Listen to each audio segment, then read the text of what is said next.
Thanks for joining me on episode 553 of the Inspired Stewardship Podcast.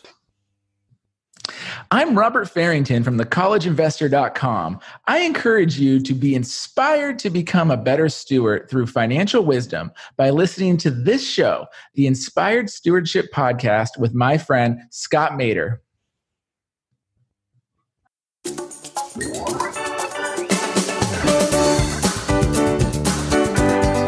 But sometimes that just can't happen. It's just not possible. There aren't enough hours in the day. And you find yourself saying no to something that's very important because there's something else that has to happen instead. It's either more important, or it's more pressing, or there's something else going on. Welcome and thank you for joining us on the Inspired Stewardship Podcast. If you truly desire to become the person who God wants you to be, then you must learn to use your time, your talent, and your treasures for your true calling. In the Inspired Stewardship Podcast, you will learn to invest in yourself, invest in others, and develop your influence so that you can impact the world.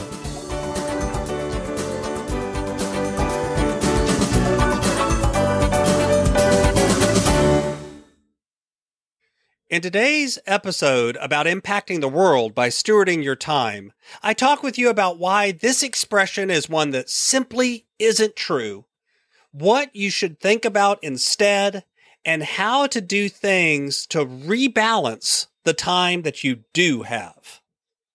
As we talk about stewarding your time, wouldn't it be great if you could support this podcast and do it without just taking too long?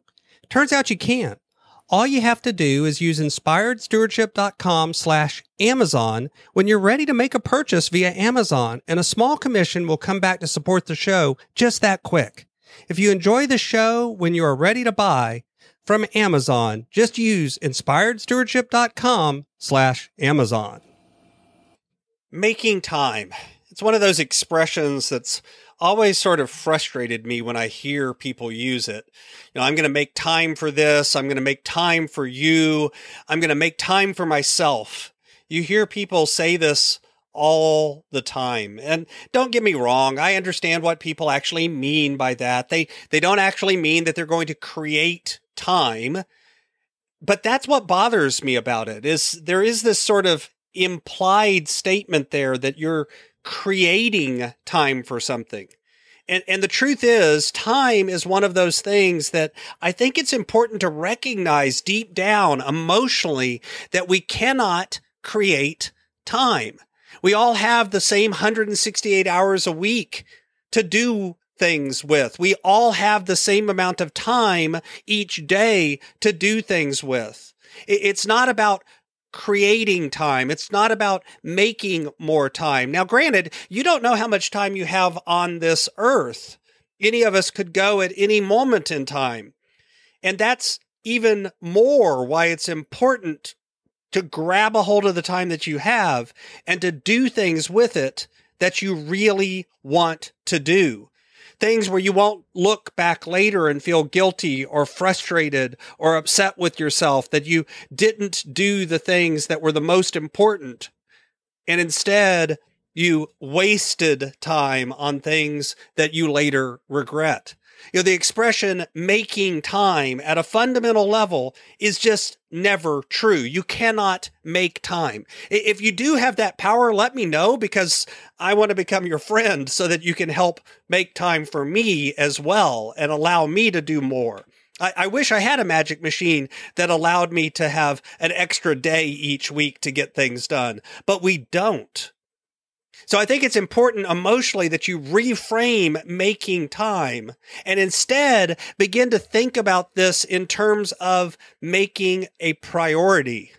That you sit down and you think about, what is the central thing in my life? What is the one thing that I need to focus on at this moment in time? What is the one thing that I need to get done this day or this hour or this minute? And if you make a priority out of something, then by definition, you need to put that into your time, and you made time for it. That's really what people mean by that expression. When they say, I'm going to make time for myself, What they're saying is, I'm going to make self-care a priority for me. I'm going to make it something that I pay attention to. I'm going to make it something that I make sure I include in my day and my week. If I'm going to make time for a person, it means I'm going to focus some of my attention on that person. I'm going to make sure that I include time with that person in my schedule, in my activities, in my plans for the day, for the hour, for the week. That's really what we mean. We mean make a priority. I've actually told people before, every time you say, I don't have time to do something, if you replace that with the phrase, this is not a priority, it helps you reframe whether or not that really is something that you need to, quote, make time for or not. So instead of thinking about making time for things, which generally causes a lot of stress and causes us to feel frustrated, it's more often expressed as sort of a complaint. I don't have time for that. I can't make time for that, than it is a thing where you're looking at it and going, I have made time for something in a good way. Generally, for most of us, it tends to be more of a complaint than a compliment. So instead, begin to think about your priorities, begin to think about your values, begin to think about what is actually the most important thing for you to be doing right now at this moment in time. What is the next most important thing that you need to do in the next moment in time? And when you begin to reframe that, it begins to become easier. Because the truth is, we have to balance our time all of the time. We have to look at the ebbs and flows in our life.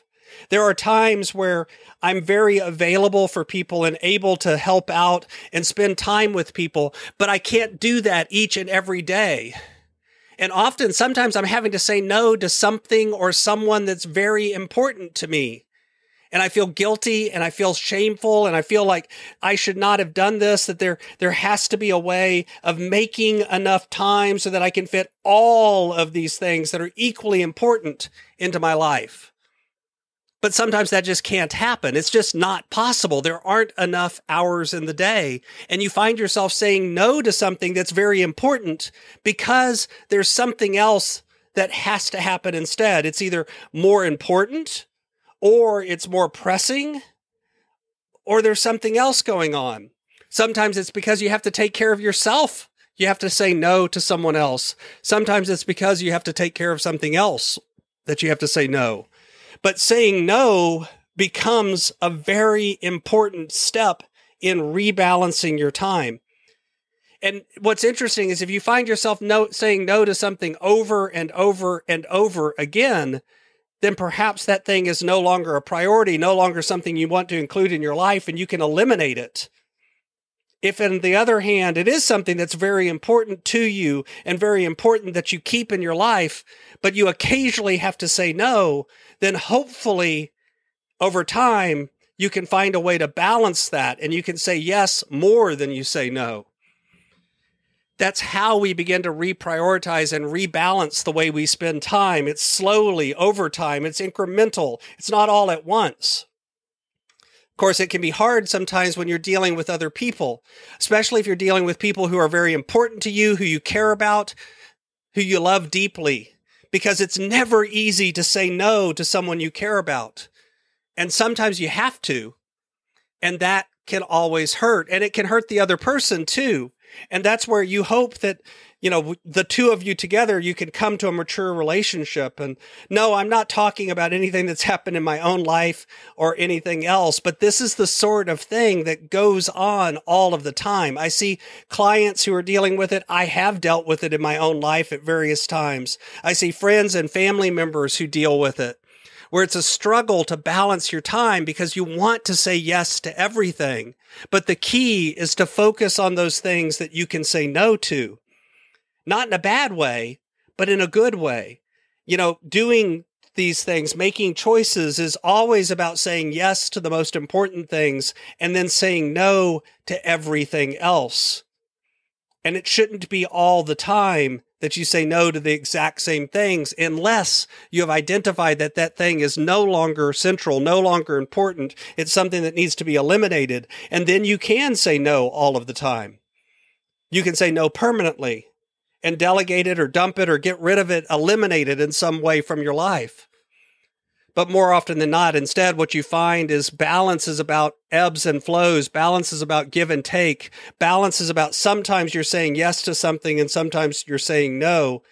But over the long haul, you say yes most often to the things that are most important. So I encourage you to look at what you're spending your time on, really take a look at it, and then begin to identify the things that you need to say no to so that you can say yes to those things that are most important. Thanks for listening.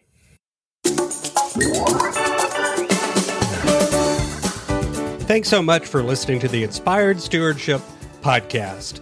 As a subscriber and listener, we challenge you to not just sit back and passively listen, but act on what you've heard and find a way to live your calling. If you like this episode on the stewardship of time, be sure to sign up for our Stewardship of Time Tips series by going to inspiredstewardship.com/time or texting 44222 Time Tips, and that'll get you our best tips on stewarding your time. Until next time, invest your time, your talent, and your treasures. Develop your influence and impact the world.